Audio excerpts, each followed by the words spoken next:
All right, you have tuned into the GFree and Happy show tonight. I have a special guest. I've waited for months to have her on my show tonight. Her name is Jennifer Fugo with the GlutenFree School, and we're talking sugar detoxing, and then I'm highlighting Kavita. Stay tuned.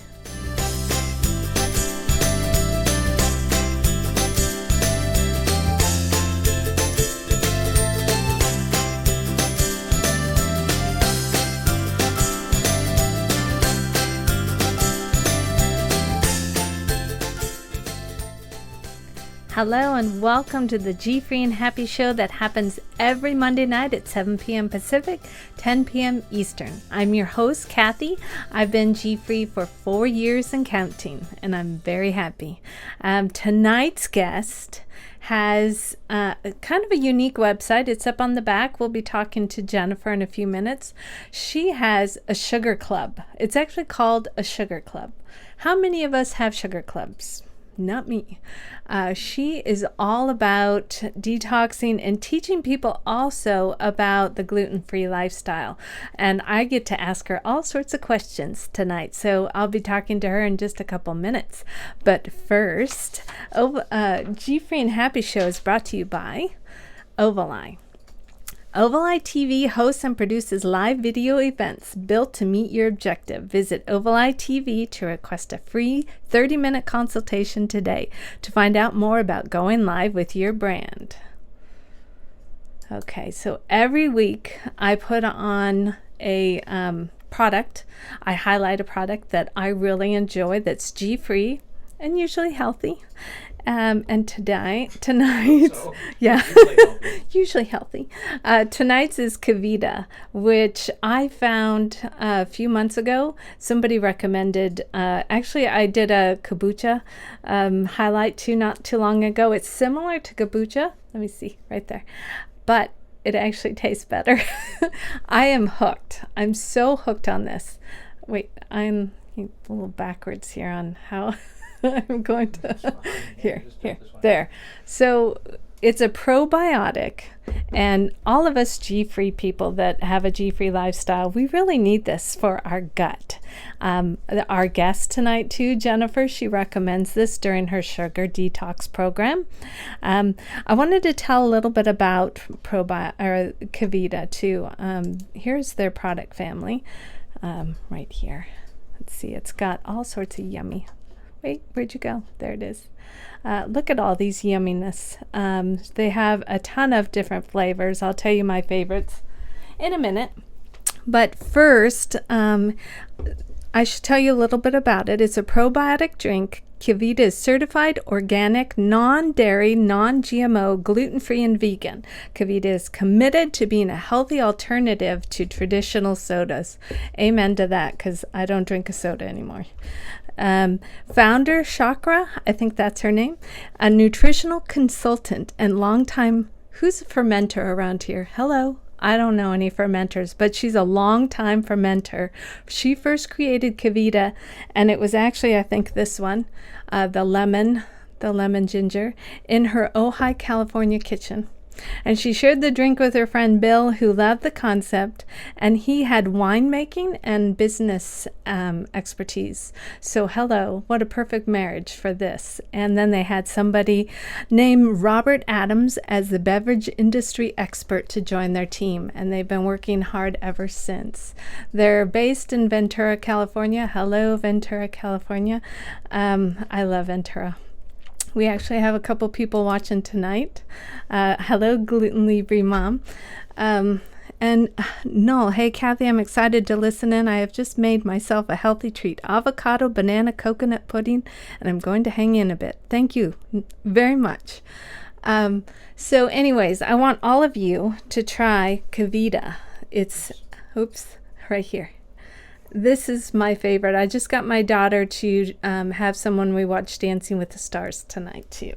So Kavita, if you're watching, I love you guys. Everybody grab one. Okay, so excited. I've been waiting forever to have Jennifer. I booked her a long time ago. She's a busy person. Let's get Jennifer on tonight. Hello, Jennifer. Hi, how are you? So nice to have you on our show tonight. Likewise, thank you for having me. I really appreciate it. You have been looking forward to doing this for months now, Yeah, so thanks for bearing with my busy yeah, schedule. you are busy. So why don't you tell us a little bit about yourself? Absolutely. I am a certified health coach and I work with people who know that they need to be gluten free. So whether they're celiac, they just have a sensitivity, or they have some sort of autoimmune condition, or they just generally feel better being they come to me and they need help transitioning usually to some sort of healthier lifestyle because gluten free, as I'm sure you're aware, does not necessarily equal healthy. So I work with people to take meaningful steps to really, I think of it as like learning to ride a bike. So I teach everyone, how to go from point A to point Z in hopefully as short amount of time as possible. And, we have fun. They learn how to really eat well, to get in the kitchen and cook, have confidence when they go shopping. And this whole thing with sugar started to creep into my personal life a few years ago. And I started to notice simultaneously that my clients were having issues with sugar as well. So that is how sugar came. I know you probably have a lot of questions about that, so I don't want to kind of give it all away now, but sugar is a big deal. Well, it's interesting because I found you through my research because back in December, I had some major. I thought for sure after you turn gluten free or you go into that gluten free lifestyle, you think, okay, my life is going to be perfect now because I got rid of the culprit. But actually, there's more to it. I mean, Oh, this yeah. sugar thing, I had no idea. And I've been looking too at every label. I mean, all of us have because we have food allergies. So we go, oh my goodness, no gluten in this. But hello, have you ever noticed how much sugar is in your products? I did not know that until recently. Yeah, and I think the one problem is that we as a population, and I'm just gonna, I'm in the US, but there's people in other countries, so they're looking at similar, potentially similar nutrition labels. People are never taught how to understand how much sugar is in products because a gram of anything is pretty much meaningless. So you're like, okay, it's 45 grams of sugar. Great. That's a lot, but I don't really know what that actually means. You don't. So, right. So, this is the tip that I always tell everyone. You want to get your favorite food product, hey, we're on right now. Maybe you can reach and grab Yeah, something grab that you're some. eating, and you want to turn it over and look at the nutrition label. You Be, go be down what? to Be careful. I know, it's scary. So you go down to the line where it says sugar, and you want to look over, and it'll say, 4 grams, or it'll say 10 grams. So let's just say, for simplicity's sake, that it's 20 grams of sugar. You need to divide that number by 4. Okay, so that way you understand that you'll get your teaspoons as a result of doing that equation. So Oh. 1 teaspoon of sugar is 4 grams, more or less. It's like the easy math. Oh, good And so stuff. Right so there. Hey, you're would somebody tweet that out for yeah, me? every 4 grams of sugar is 1 teaspoon. So if you have 20 grams of sugar in, your bar, say your, some sort of energy bar, that's 5 teaspoons of sugar, and what if For it's one thing, too. for I one mean, thing? one And thing all like, day. I'll give you an example. Like, my mother bought me a cupcake from Whole Foods Mhm. the other day. It was gluten-free cupcake, and she's like, "This is so great! I got you a cupcake, so you can eat something other than the cake that I made that was not gluten-free." And I turn it over and look at the nutrition label, and it was one cupcake and have 45 grams of sugar in it. I almost died. I was like, "Mom, I can't eat this. I'm sorry." She understood. She's gone through my cleanse, so she was right there with me. But and I have to tell you something else because that is really meaningless. Like, you go, "Well, that's great. I know how many teaspoons, but what would be too many teaspoons? Yeah, Like, what please. should I stay under?" So generally speaking, and this goes by the American Heart Association, but there really are no these are their guidelines, but there's a lot of fuzziness in this whole issue because there's like issues of fructose and etc. But just to keep this simple, women should generally stay under about 6.5 teaspoons a Are you day of, kidding? of Six and a added half? sugar. Of right? So added of sugar. added sugar. Like So in your tea and your coffee and things like right, that? right, added sugar, but that Oy. includes products. Products have added sugar into them. So you wouldn't count like carrots, you might not count your apple, but see the whole fruit debate Yeah. start I don't ever count vegetables, but there's an issue with fruit, and we won't get into that because that's like a really long conversation, I but have been just reading about it though, and it's yeah. a lot. Yeah. So always, and so for men, by the way, because I'm sure there's some guys watching, men should really try to stay somewhere between 8 and 9 teaspoons of added sugar a day. So I always tell clients, I'm like, start adding up all those food products, even your, gluten-free pizza you're having that night, your hot dogs, whatever, the bread that you're eating, add it all up for 3 days and really start to look, be honest with yourself. And it is shocking when you realize how much sugar you're eating. So, all right. So, what happens when you take?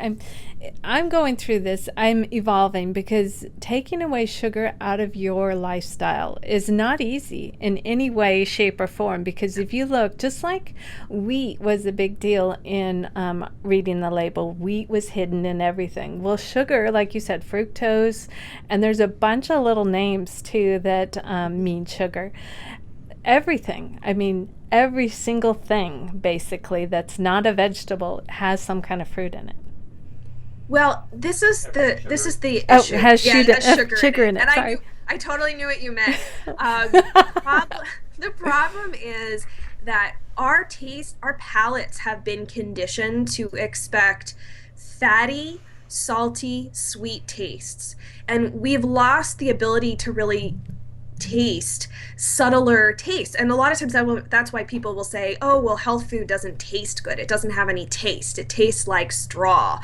It's because their palate is so conditioned to expect everything to look like fluorescent. Like I always think of things in terms of visual. I'm a very visual person, so instead of like really being able to see the pastels on this end of the spectrum, you're looking for fluorescence, and that's all you can sense. You've really lost the full range of your palate, which is a shame.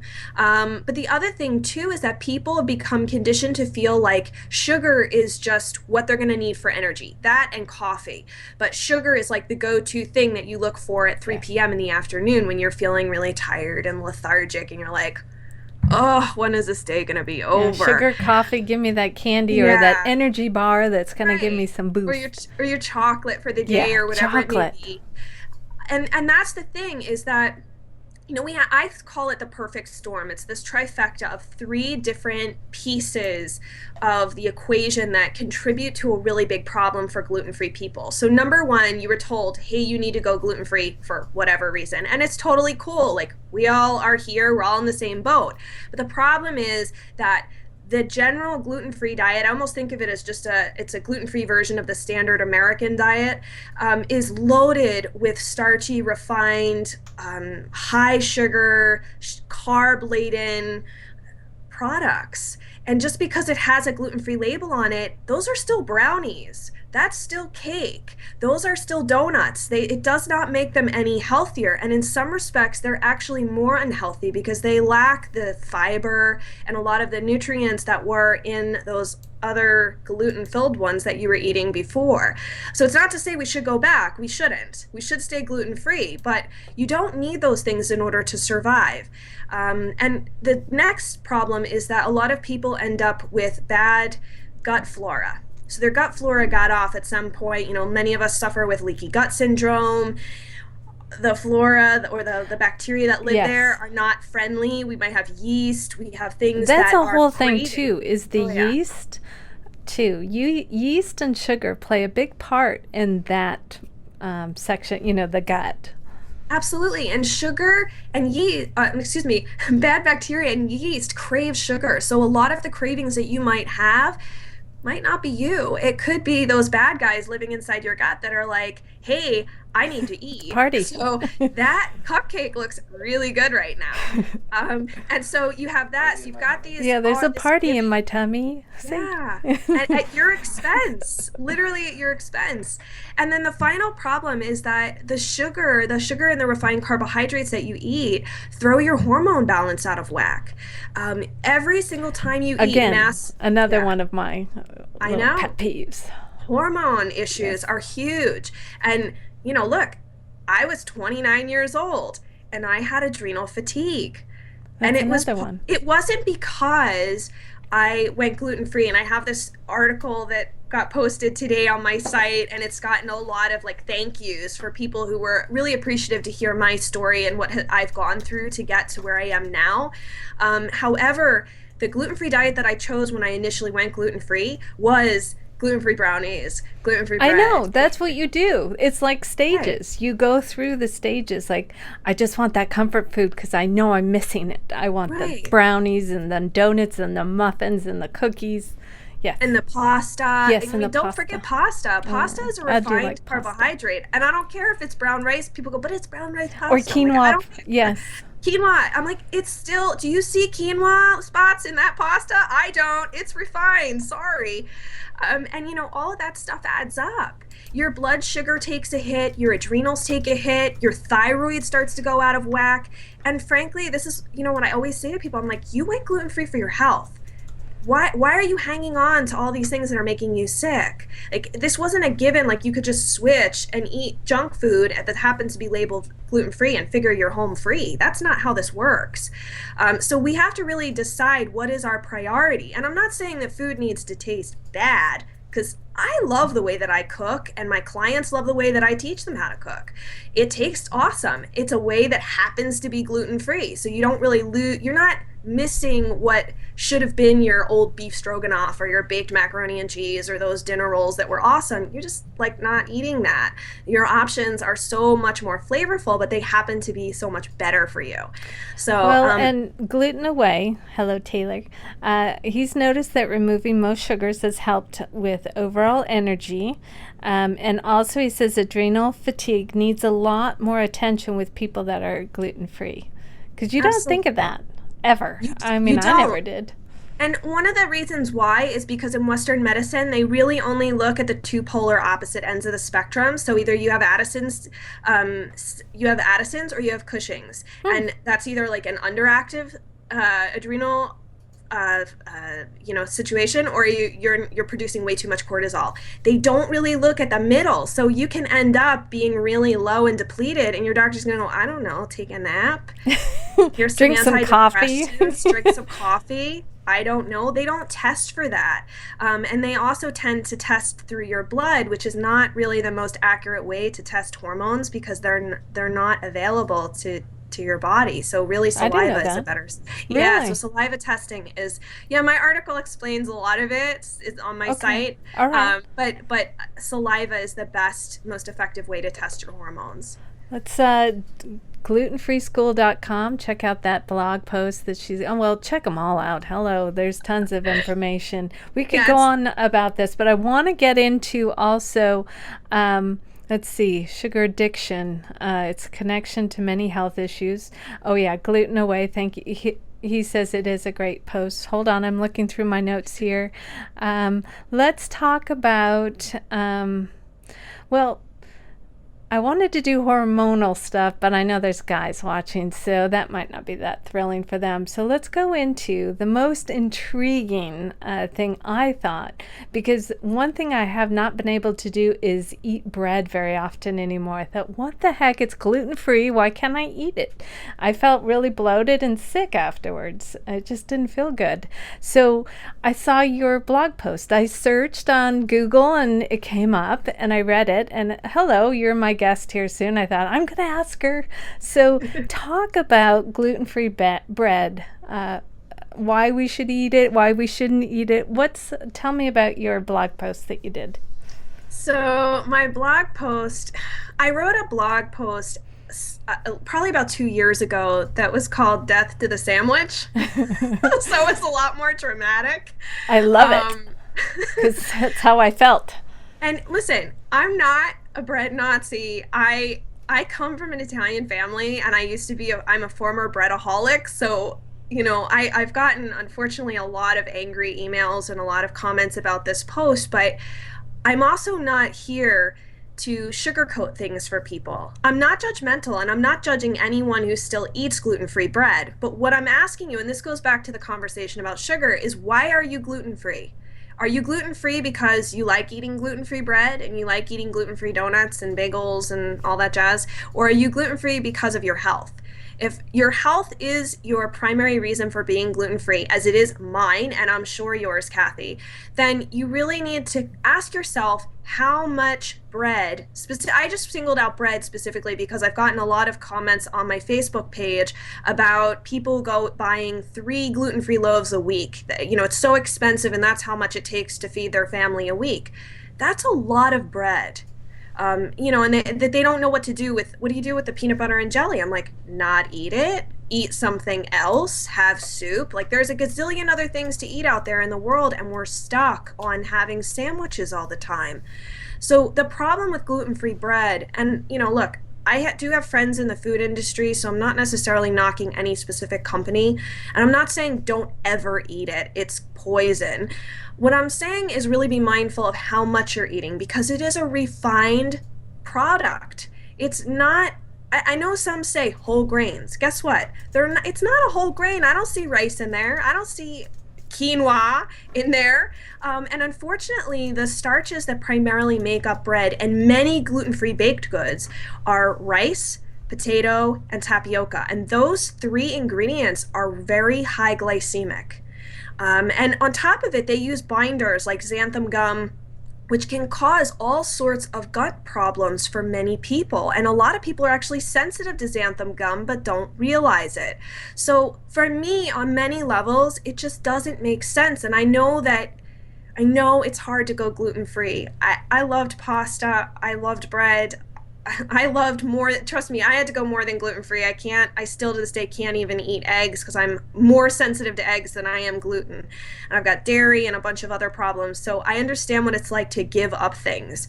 But again, it's about your health and what you're really committed to. And to me, if your meals all have bread in them, you've really got to ask yourself, like, what else you're potentially missing out on that's actually healthy for you and that has nutrients that will help your health rather than detracting from it. Well, and that is a good point because back in December is when I started getting health issues, and I thought, okay, what the heck am I eating that would cause these things? The bloating, the same stuff I had before I was gluten free. And I had cereals because gluten-free cereals, woohoo, I could find some that I loved. And then I had bread or rice or pasta for lunch. And then I'd do the whole thing over again at dinner too. I'd have the pasta or the rice with the food, because it's balanced pretty on the plate. Sure. And a lot of these things that are in the frozen section too, if you're on the go or whatever, it's easy to get. So yeah, hello, figured it out. Maybe have some green in there and some other food options. So do you offer with the sugar detox program, tell us a little bit about what your clients get? Absolutely. So first of all, the actual program is called the Gluten-Free Sugar Cleanse, and I run it with my business partner Heather K. Terry, and we work together to really coach people on how to take sugar out of their diet, to understand some of the things that I've shared with you, and more about how to locate sugar, how to figure out where it hides, but also how to take meaningful steps as far as reducing your sugar.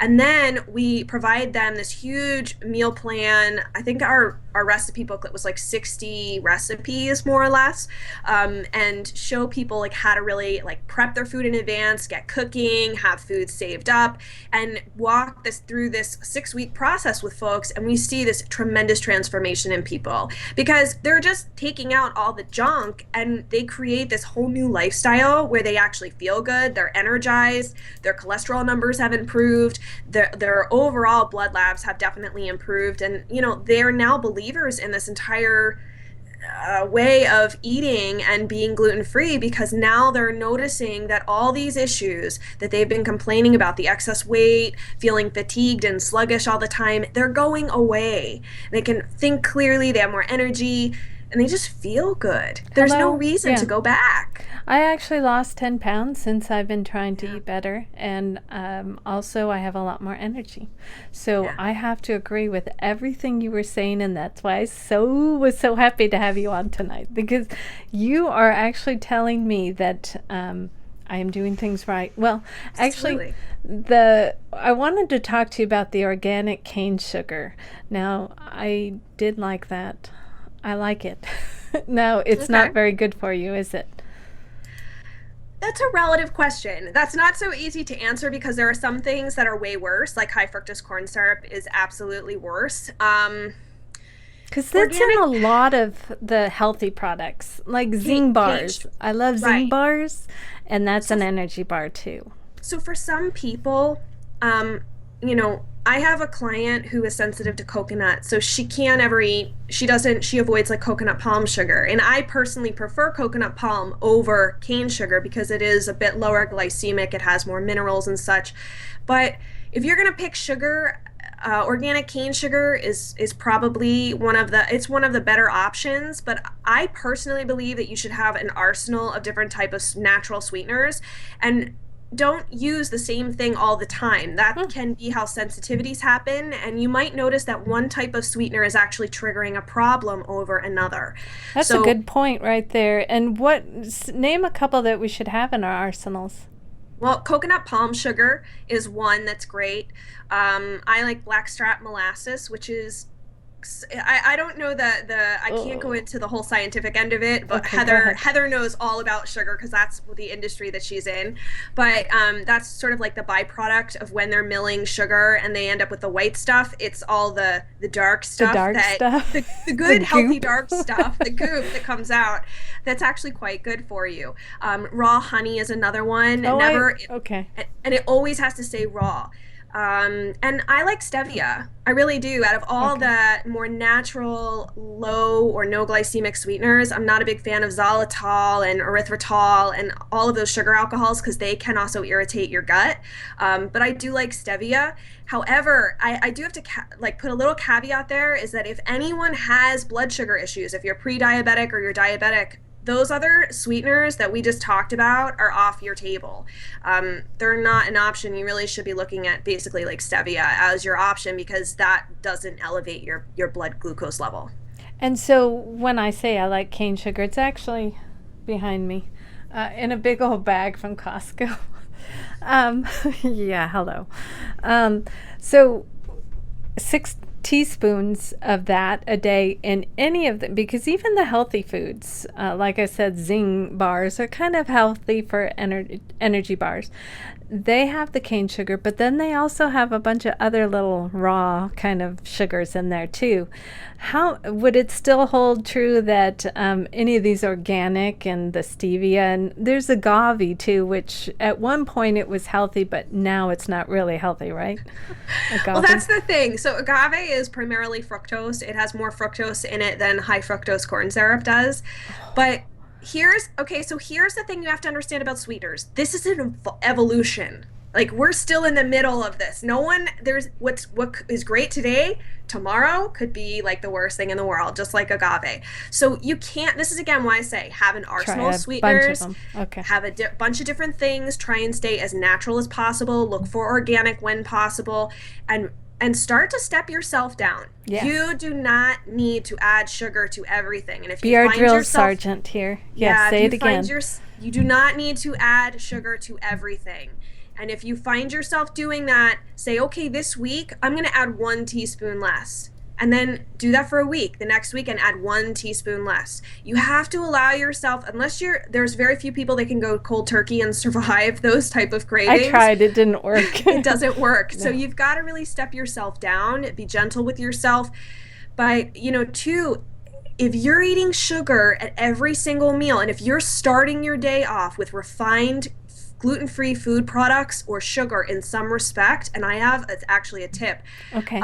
All that skim milk that everybody loves to eat, like if you're still eating dairy and you do skim milk has 1 cup has 17 grams of sugar in it. What about almond milk? Does that have sugar too in it? If you get the type of almond milk that's sweetened, I always, if I buy almond milk, because I do make it my own sometimes, you can buy unsweetened. And I always make sure that it says It's unsweetened. But Yeah. regular skim milk that you get at the grocery store has Yeah, how 'cause many grams? 17 grams per cup. 17 grams Because per cup in they just your took- milk. Right, they took the Oh. fat out, so everything else is concentrated. 4 teaspoons. Yeah, that's 4 teaspoons. Just in Just from your your skim breakfast milk. Not even the And then- cereal. But then you're pouring it on your cereal, Oh, which yeah. is also converts to sugar. Well, And then yeah. you add those bananas too, right? And the one- raisins. The one banana has about 14, a medium banana has about 14 grams of sugar in it, and raisins, don't even get me started. I think 1 cup has like 72, grams of sugar, something like that. It's like 84 or 72. It's astronomical. Well, and then okay, so we have a couple things here on the chat just went wild Sure. here. Hold on I'm a minute. sure. Okay, so let's see. How do you feel about the paleo diet? I have mixed emotions about the paleo diet. I do think when I tell people who are avid bakers, how to transition away from the standard baking practices, I'll buy paleo cookbooks, look for paleo desserts. And a lot of the recipes that I do give my clients tend to be more on the paleo side of things. But the one issue that I have with some paleo people, and I know a lot of them, is just they don't eat enough vegetables. It tends to be very meat heavy, and I think that also is a problem. And I am not anybody who's paleo here. I'm not the only person that has noticed this. I was at Paleo FX, and it was repeated multiple times from all the nutrition and medical professionals there that paleo people do not eat enough vegetables. They need more vegetables on their plate along with that meat and bacon. So, the paleo diet can be a really great way to go. Okay, so then we're going to go into the milk part that people are asking. Let's see. Brian has been G-free and hasn't had a glycemic attack. Well, hypoglycemic attack. Well, that's wonderful. That's really good to know. Yay for Brian. Right. Yes. And some people, there are some instances I know with my nutritionist, and I've talked to her extensively about hormone issues, is that some people who really do struggle with blood sugar, taking at least gluten out, if not all grains, can really usually help with that. That's good to know. Okay, and then Gluten Away says unsweetened is sugar-free. Thank you. Unsweetened almond milk? Yeah, I'm pretty sure. Okay. Good one. Thanks. That was a good one. Taylor's awesome. He knows a ton. Yeah, that's the same with milk served in school lunches. That's a good point right there. The whole school situation. Yeah, I just watched a documentary on that this weekend with sugar in the school. So, and then finally, food I can eat. Shirley, I started slowly to eliminate the sugar, and then I would just only fruit to sweeten, and now I find using a banana is too sweet. Awesome. Yeah, that is Awesome. And see, you can do it. See, Shirley is proof of that. You can absolutely do it. It does. Your taste buds will shift. You just have to give them the opportunity to do so. Okay, so Lonnie's asking, so what do you use for milk then? Unsweetened almond milk. Unsweetened almond milk. How about coconut milk? Okay, that's a great question. Scared. So, no, it's okay. So there are two options. The coconut, it depends. I guess it depends if we're talking to a lot of paleo people. Some people will put the actual coconut milk that comes in a can in like their coffee. That's like a paleo-ish type thing. Huh. I think that's like they call it bulletproofing, or sometimes they'll put grass-fed butter in their coffee instead. But you can use the coconut milk that's in the cartons. It is good, and you can get unsweetened from some companies like So Delicious, but it's just, it doesn't naturally come that way. So if you want the most natural option, almond milk is. I can make it in my blender. It's almonds and water. Yeah, that's true. My daughter made it. It was a little messy, but it was tasty. Hey, you get your hands in your food. It's a good thing. Just a real quick thing that I used to love is mangoes. Okay. Mangoes, sweet rice, and the coconut milk. And hello, I probably went into blood sugar, cardiac Yep. arrest. A lot of the tropical fruits are very high in sugar. They're some of the highest, unfortunately. Okay, so did you, we're gonna stop here. I'm already over. I could talk to you forever. Oh wait, there's one more. When I went paleo and I only eat a small amount of meat and 80% green veggies, it took away my hypoglycemic issues. Awesome. Yay, that is Good good for news. you. That is awesome. You're gonna have to come back. I love you. I would love to come back. I have so much I could talk about, and so I know it's a short amount of time, but I really appreciate it. And can I real quick share my little gift with everybody who's Yes, watching? I wanted you to So, do that. so the gluten-free sugar cleanse, if you're interested, you can go to my website and you can check out all the information about that. But that only runs certain times during the year, and we won't be running another one until the fall. However, in the meantime, I do run a monthly club called the Gluten-Free Sugar I love Club. that. I know it's really great, and it's a great group of men and women in there who live a gluten-free lifestyle, but really need more information about how to transition away from being a sugar addict and also making healthier choices. And so it is a monthly club, but I'm willing to give everybody who's here, who's made it through this entire show, $10 off if they'd like to join for their first month. If they use the coupon code Kathy, so Kathy, just like your name, you can use the coupon code Kathy and when you sign up. I'll be tweeting all this when I get off the show. My person that tweets every week is my Jen. My daughter could not do it tonight, so darn it. It's But okay. I'll get it all out on social media because you are so informed. Plus, follow her, glutenfreeschool.com. It's down below. And why don't you tell us where else we can find you? You can absolutely find me on Facebook. I have a pretty large community there. Just look for Gluten Free School. I'm also on Twitter, GFree School. And if you're looking for any of my upcoming events, or if you want to sign up for the club, just go to my events tab in my navigation bar on my site. And I'll also be at this Saturday's Celiac Awareness Tour in Philadelphia, talking all about this sugar Oh, issue. So fun. people will get a whole big dose of it. It'll be a lot of fun. So if anybody's in the Philadelphia area, please check that out. And it'll be on your website or you'll be tweeting it and all that good stuff.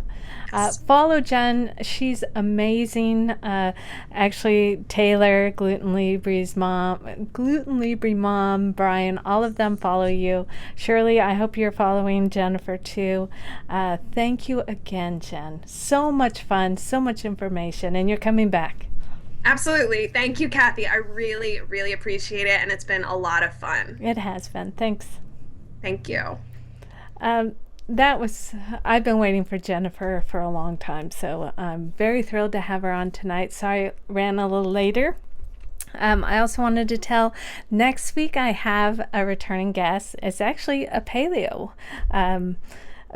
cookbook author, and she did the paleo desserts. Her name is Jane Bartholomew, and she'll be at Bartholomew, not Mew, me, and she's going to be cooking live, and she cracks me up when she cooks. She made this big mousse one day or a couple months ago, so we are going to be cooking about picnic foods and foods on the go that are paleo style, G-free, and healthy. So until next week, thank you again, Jennifer, and thank you all for tuning in to G-free and Happy. Have a great G-free and Happy week.